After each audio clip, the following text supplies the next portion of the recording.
গোপালগঞ্জে কারফিউ পরিস্থিতি জানাতে সরাসরি যুক্ত হচ্ছেন সহকর্মী শেখ জাবিরুল ইসলাম।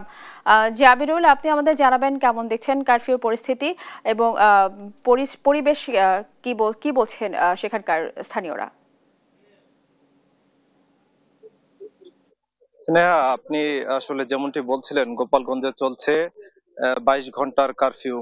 আমি এখন দাঁড়িয়ে আছি গোপালগঞ্জ শহরের সবচেয়ে গুরুত্বপূর্ণ স্থান লঞ্চঘাট এলাকায়। এটি মূলত এই গোপালগঞ্জ শহরের একটি প্রাণকেন্দ্র বলা চলে। গতকাল সেনাবাহিনী এবং পুলিশের সাথে আওয়ামী লীগ এবং সহযোগী বা আওয়ামী লীগের সহযোগী সংগঠনের নেতৃবৃন্দ এবং সমর্থকদের সাথে যে ঘটনাটা হামলার ঘটনাটি ঘটেছিল, সেটি এই স্পটেই ঘটেছিল।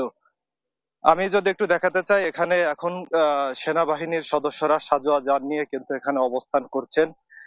তবে এখানে কারফিউ থাকলেও এখানে যে সকল যানবাহন চলাচল করছেন, তারা মূলত আসলে তাদের জরুরি প্রয়োজনেই মূলত এই এখান দিয়ে চলাচল করছেন। আমরা গোপালগঞ্জের সার্বিক যে পরিস্থিতি রয়েছে, এই পরিস্থিতি পরিদর্শনের জন্য গোপালগঞ্জে আজ সকালে এসেছিলেন ঢাকা রেঞ্জের যে ডিআইজি রয়েছেন রেজাউল করিম মল্লিক।